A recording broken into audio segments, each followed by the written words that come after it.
보통 이 남바법인에는 뭐 없어요. 뭐 사장은 잘 없고 뭐 부장, 과장 이런 뭐 업무 보는 사람들이 있어요. 그 사람들이 전화 받으면 성의껏 대답 안 합니다. 아, 차 파신다고요? 아, 일단 한번 들어보십시오. 그럽니다.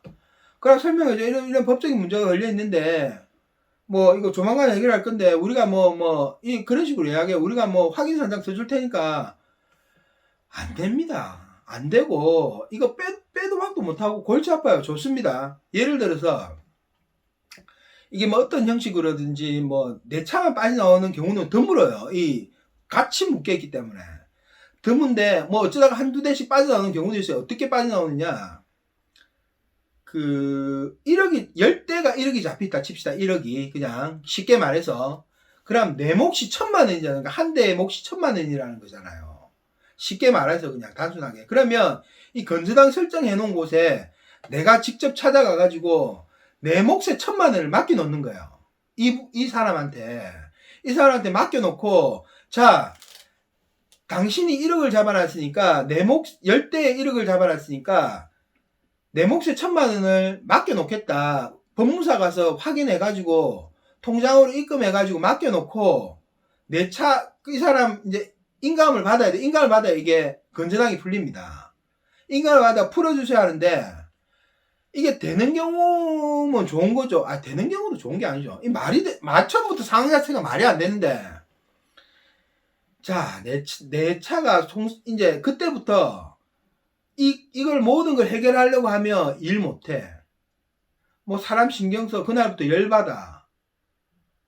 아, 이거는요, 진짜 내 옆에서 봤는데 안 당해본 사람은요, 모릅니다. 피가 거꾸로 쏟아요. 정말 화나는 일인데, 이래가지고 재산권 행사를 못하는 예를 내가 말씀드렸습니다. 이런 경우가 많아요. 실제로 이런 경우가. 출연하시는 분들 옆에 이야기 들어보면, 뭐 그런 경우가 있나? 없다. 그런 법인이 어딨노? 예, 있습니다. 없긴 왜 없습니까? 자, 네, 여기서 한 말씀 드리자면, 기본적으로 잘 모릅니다, 사람들이. 자기 일 아니면 관심이 없어요. 자기가 당해봐야지 관심을 가지는 거지, 자기가 안 당하면요, 몰라요. 우리 생전 살다 보면 법원 갈 일이 뭐가 있을 것이며 경찰서 갈 일이 뭐가 있겠습니까? 아, 저는 경찰서에서 살았습니다. 웃자고 하는 소리예요. 의경을 낳았기 때문에 경찰서에 살았어요. 근데 일반인들이 경찰서 가고 법원 가고 뭐 송사라고 하죠. 그런 경우 드뭅니다. 이래가지고 이 재산권 때문에 분쟁이 어마어마하게 일어납니다. 자, 그러면 여기서 이 분쟁을 피할 수 있는 방법, 지금은요 딱 하나입니다. 방법이 개별 남바를 양수양도하는 방법밖에 없습니다. 개별 남바. 배영차 같은 경우에는 일반 화물 개별 허가죠. 자, 여기서 이것도 이야기해 드릴게요. 권리금 이야기. 우리 용어로는 남바값이라고 하는데, 이제 면허증을 따고 운전을 할 줄 알고 배우고, 화물운송 자격증을 따고 운전하고 배우고, 이제 기사 생활을 좀 하다가 운전을 배워가지고 이제 돈을 좀 모아가지고 내 차를 사려고 했다. 그러면 이제 새 차를 사든 중고차를 사든 아까 말했듯이 딜러가 남바 있습니까? 물어봅니다. 어떤 남바 다실 거예요? 물어보고 하면 모르잖아요. 어떤 남바 다실 건지. 아는 사람 누가 있습니까? 짜다리. 그럼 그때부터 그 지식이 없다고 한다면 언니 그 딜러 말을 들을 수밖에 없어요. 이제 마음이 급하기 때문에 차도 결정을 했고 계약금도 차를 덜렁 보고 마음에 든다고 계약금 절대 넣지 마십시오. 절대로 넣으면 안 돼요. 진짜 내한테 안 물어보세요. 물어봐 정말. 절대 그 차를 덜렁 사시면 안 되고 먼저 남바를 구해 보셔야 됩니다. 남바를 남바 임대회사라든지 뭐 돈이 여유가 되면 개별을 사는 게 제일 좋은데, 그걸 어느 정도 알아놓고 차를 알아보세요. 이 거꾸로 됐어. 보니까 남발을 안 알아보고 차부터 알아봤어요, 대부분. 그러니까 내가 어떤 법인에 어떤 남발을 달 건가, 아니면 내가 개별 남발을 달 건가 알아보셔야지. 차를 덜렁 사면 그때부터는 빼박입니다. 빨리 진행을 시켜야 되니까. 그러면 딱 그 여유가 안 되시, 여유라는 표현보다는 대부분이 이제 이 권리금이죠. 남발값, 우리로 말하는 남발값인데, 이게 경기 따라서 오르락 내리락 거립니다. 남발값이라는 게. 그리고 이거는 보장이 안 돼요. 내가 예를 들어서 이 법인 남바가 최고로 올라갔을 때가 3천만 원까지 올라갔었고, 출애라 경우에는 출애라 개별 남바가 최고로 올라갔을 때 7,800만 원까지 올라갔습니다. 7,800만 원까지. 그게 한 3, 4년 전에 그런 일이 있었을 거예요. 그러니까 지금 2021년 3월 달인데 지금 남바값이 좀 오르는 추세입니다. 지금 법인 남바가 출애라 기준은 얼마가 하냐면 평균 1,000만 원 이상입니다. 지금 알아보세요. 딜러 통해서, 매매상 통해서. 그리고 개별 남바가 실제로 내가 딱 살려고 하면 5천만 원 이상입니다. 5,500까지 이야기하더라고요, 어제 보니까. 근데 자, 이제 아셨겠죠? 내가 남바값을 말씀드렸어요. 법인 남바가 1,000만 원대고 개별 남바가 5천만 원대입니다. 그럼 무슨 말이겠어요, 이게? 무조건 여유가 되신다면 개별 남바를 사셔야 됩니다. 그러면 차가 좋을수록 개별 남바를 사야 돼요. 그 재산이 그만큼 큰 거잖아요. 2억, 3억, 2억 이상이잖아요. 뭐 심지어 뭐 2억 5천짜리 차도 있잖아요. 스카니아 새로 나온 거는. 그럼 샤시까지 살면 5천만 원, 샤시 5천만 원. 세상에 3억입니다. 3억. 3억이 무슨 3억이면 할 일 정말. 3억이면요. 아파트 한 채 값이, 지방의 아파트 한 채 값, 우리 동네가 평당 1,000만 원 하는데 30평대 아파트는 3억이면, 근데 3억짜리 내 재산에다가 1,000만 원짜리 영업용 법인 남바, 법인에서 남바를 붙여가지고 불안하게 사실 거예요? 아니면 차가 싸더라도 어떻게든 돈을 마련해가지고 5천만 원짜리 남바를 사가지고 안전하게 스트레스 안 받고 하실 겁니까? 아마 그거는 다음에 여러분이 결정하시고, 이 법인 남바든 개별 남바든, 자 그냥 쉽게 말해서 개별 남바, 법인 남바로 이야기할게요. 지금 1,000만 원 정도로 했거든요. 하거든요. 자, 1,000만 원이면 이게 보장이 안 됩니다. 법인마다 달라요. 법인마다 어떤 스타일이 있냐면, 내가 볼 때 제일 좋은 법인은 이런 스타일입니다. 자, 저희는 이제 내가 예를 들어서 이제 차와 남바를 같이 사는 경우도 있어요. 뭐 똘똘말이라고 우리 표현으로는. 그러니까 차가 있고 내가 마음에 드는 차가 있는데 여기 남바가 붙어 있다. 그러면 사업권까지 내가 같이 가져오는 거잖아요. 임대료를 같이 하는 거잖아요. 그럼 예를 들어서 이걸 꼭 이렇게 해야 됩니다. 법인, 차 사는 사람, 차 파는 사람. 그러면 자, 이 차 파는 사람 입장에서는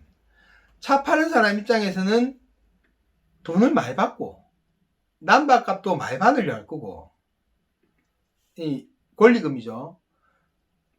근데 이 사람이 이것도 알아야 돼. 이 사람이 권리금을 주고 본인이 처음부터 사업을, 이분도 권리금을 주고 한 건지, 아니면 권리금이 없을 때 남바를 달아가지고 권리금이 생긴 건지, 이걸 알아봐야 됩니다. 물론 가르쳐 주진 않겠죠. 근데 이 사람이 말하는 경우도 있어요. 내가 남바값, 내가 그때 2천 주고 사가지고 지금 이 일을 하고 있는데 당신한테 2천만 원을 받아야 되는지 남바값이 없어서 1,000만 원밖에 못 받겠어. 이 말을 하는 경우도 있고, 입 딱 닫고 말 안 하는 사람도, 입 닫고 말 안 하는 사람은 자기가 권리금 없이 남바 당한 경우가 있을 겁니다. 그 제일 좋은 법인은, 그러면 자, 이 사람 차를 파는 사람 말을 사실은 좀 말씀드리기가 좀 조심스러워. 100% 믿으면 안 됩니다. 거짓말을 하는 건 아니겠지만 100% 믿지 말고, 자, 영업용 차를 살 때는, 남바를 살 때는 이 두 사람이, 살 사람과 팔 사람이 법인에 가야 돼요. 법인에 가서 실질적으로 법인 임대회사의 담당자하고 이야기를 해야 됩니다. 그러면 이 과정에서 모르는 거를 알 수 있을 거예요. 차 사는 사람 입장에서는 모르는 걸 알 수 있을 거고, 이 사람이 진짜를 이야기했나 가짜를 이야기했나도 알 수 있을 거예요. 그럼 자, 제일 좋은 법인, 내가 볼 때 제일 좋은 법인입니다. 딱 법인에 이렇게 3자가 모였어요. 3자가. 법인 관리자, 남바 관리자예요. 남바 관리자. 차 파는 법인 남바를 파는 사람. 남바를 이제 뭐 사업을 안 한다고 해서 팔 수도 있을 거고 뭐 이유가 있겠죠. 파는 사람 아니면 딜러가 있고, 파는 사람이 없으면 딜러가 있고, 내가 있잖아. 내가 법인에 갑니다. 법인에 가면 법인이 이렇게 말해요. 자, 저는 우리 법인은 권리금에 대해서는 일제 관여를 하지 않겠습니다. 하지 않겠습니다. 권리금 서로 두 분이 알아서 권리금은 이야기하세요. 그 끝나면 자, 남바 다실 분은 저희하고 위스탁 계약을 합시다. 위스탁 계약을 해야 됩니다. 위스탁 계약이라는 게 이제 남바를 위탁한다는 게 의미겠죠. 위탁하는 뭐 위수탁이니까 위탁을 하든 뭐 수탁을 하든 그게 중요한 거 아니니까 계약서가 있어요. 그러니까 1년 갱신입니다. 계약서가 1년 갱신이에요. 분명히 알아야 되는데 1년 갱신입니다. 이게 중요해요. 1년 갱신이란 말이. 잘 이 말을 기억하고 들어야 됩니다. 1년 갱신이란 말이 중요한데, 그러면 만약에 여기서 이렇게 해요. 자, 남바 다시는 분이 여기다 1,000만을 주든 2,000만을 주든 돈을 안 주든 다음에 선생님이 사장님이 남바를 다시 우리 법인에 가지고 들어올 우리 법인에서 남바를 회수할 때 우리 법인에다 대고 남바 값이 있었니 없었니 그런 말을 하시면 안 됩니다 해요. 법인이. 그러니까 법인에서는 남바 값에 권리금에 관여를 안 하겠다는 거죠. 오히려 이게 더 깨끗할 수가 있어요. 또 경우 따라 약간 다른데 깨끗할 수가 있는 게, 자, 내가 여기다가 남바 값을 권리금이라는 의미를 줬으면 권리금이, 자, 이 법인이 살아있다. 이 법인이 A 법인이라는 이름으로 살아있을 경우에, 자, 내가 다음에 5년이든 10년이든 A 법인에 그대로 살아있고, 이 법인의 기조가 저희는 권리금에 대해서 관여를 하지 않겠습니다. 기조가 10년 후에도 그대로 유지가 된다면, 자, 내가 1,000만을 주고 지금 만약에 산다. 3월달에 차를 산다. 1,000만원이 지금 시세니까, 예를 들어서. 샀을 경우에는 권리금을 준 상태 아닙니까? 이 사람한테. 그러면 내가 다음에 입장이 바뀌어가지고, 내가 1년이고 10년이고 간에 이 일을 하다가 이제 그만둘 게 생겼을 때 권리금이 그때가 1,000만원일지, 10년 후에 없을지, 3,000만원일지, 그건 아무도 모릅니다. 당연하잖아요. 이건 아무도 모르는 거예요. 이거 아는 사람이 누가 있겠습니까? 이거 알면 주식이 더 낫지. 이게 올라갈 걸 알면. 그러면, 자, 내가 1,000만 주고 샀는데, 이때 시세가 없으면, 뭐 할 수 없는 거죠. 내가 이제 남바를 반납을 해야 되는 입장이니까. 그럼 울며 겨자 먹기로 누가 반납을 하면, 이제 여기서 이제 이쪽 위스탁 계약을 다시 하겠죠. 근데 남바값이 1,000만원이다 그러면 여기다 이야기하겠죠. 자, 내 법인에다 이야기를 하겠죠. 자, 내가 한 몇 달 있다가 이 사업을 그만둬야 될 것 같습니다. 그러니까 내 남바 달 사람을 알아봐 주세요. 그럼 법인이 알아봐 줘요. 그러면 이때 만약에 남바 달 사람이 있으면, 자, 법인이 똑같아요. 과정은 10년 전이랑 지금이나. 자, 저희는 남바에 대해서 권리금에 대해서 관여를 하지 않겠습니다. 여러분 두 분이서 알아서 하고 이제 살 사람이죠. 이 사람 보고 똑같이 이야기할 거예요. 나중에 선생님이 사장님이 남바를 정리할 경우에 권리금 있니 없니 그거는 저희들한테 이야기하시면 안 됩니다. 이 법인은 초질간 10년을 이렇게 살아있고 이 법인이 살아있고 이 기조를 유지한다면 괜찮은 거예요. 이 사람이 1,000만 주고 10년 전에 샀는데 이때 1,000만 주고 팔면 뭐 재수고, 뭐 남바값이 올라서 3,000만원 주고 팔 수 있으면 2,000만원이 이기니까 이 살라는 사람은 어쨌든 사업을 시작하려고 1,000만원이고 3,000만원이고 시세에 살려고 할 거 아니에요. 남바를 이게 권리금을 주고라도 사업을 시작하려고 하니까 남바 임대를 받으려고 하면, 정확히 따지면 남바 주인은 제가 말씀드렸죠. 이 법인의 사건입니다. 남바 주인은 이 사람 거 아니에요. 이 사람 겁니다. 이 법인이 거예요. 그러면 뭐 돈이 안 되면 안 되는 대로, 되면 되는 대로, 더 받으면 더 받는 대로 하고 거래가 끝나면 제일 깨끗합니다. 보니까 이게 제일 깨끗해요. 제일 깨끗한데, 자, 지금부터 제가 문제를 말씀드릴게요. 나 딜러든 파는 사람이든 뭐 딜러의 가능성이 제일 크죠. 뭐 차를 똘똘 말해서 차하고 남바하고 같이 올 수도 있는 경우니까. 자, 앉았다 저 사람이. 남바 법인이 이야기합니다. 아, 저희는 권리금이고 해당 사항 없고 위스탁 계약은 1년입니다. 이 말을 딱 할 겁니다. 계약서에도 그리 나와 있어. 그러면 어떤 문제가 생기냐? 자, 제가 말씀드렸죠. 남바 주인은 누구라고 했습니까? 이 법인이에요. 그리고 이 법인이 처음부터 이야기했죠. 저희는 권리금에 대해서 일체 저희는 관여를 하지 않겠습니다. 두 분의 계약이기 때문에 다음에 어떤 일이 있더라도 권리금에 대해서 저희한테 따지지 마세요. 분명히 그리 이야기할 거예요. 자, 그럼 어떤 문제가 생기냐? 위탁 계약은 1년이죠. 자, 1년 후에 이 법인에서 자, 사장님, 저희가 이 법인도 마찬가지입니다. 남바회사도 마찬가지예요. 저희가 사업을 안 합니다. 이제부터 사업을 안 하고 이 남바 법인회사를 접습니다. 접기 때문에 이 법인회사를 A법인이 B법인으로 옮깁니다. 자, 팔린 거예요. A법인이 B법인에. 이게 팔린 거예요. 이 이야기하려는 긴데 또. 진짜로 팔린 건지. 아니면, 이게 바지 사장이고 한번 회사를 엎는 건지. 그건 우리가 알 수는 없어요. 개인 차주가. 당연히 알 수가 없는 거예요. 진짜로 파는 건지, 없는 건지 모르는데, 자, 우리는 A법인은 이제 B법인으로 팔립니다. 통보를 합니다. 그러면 차주가 그런갑다 하죠. 그런갑다가 문제가 아니에요. 자, B법인이 그때부터 이 A법인에 남바 달고 있는 사람에게 연락을 합니다. 자, 사장님, A법인이 이제 B법인으로 팔렸습니다. 위탁 계약을 다시 해야 됩니다. 다시 해야 되고, 위탁 계약, 그게 아니고, 이 최악의 경우를 말씀드릴게요. 안 좋은 경우. 자, 우리는 남바를 이제 회수하겠습니다. 선생님과의 위탁 계약은 1년 됐으니까, 계약한 날로부터 1년이 지났으니까, 위탁 계약을 종결하겠습니다. 이 차주 어떻게 됩니까? 와, 내 남바인데, 누가 뭔데? 이 사람이 착각하는 거예요. 내 남바 아닙니다. 내 남바가 어디 있습니까?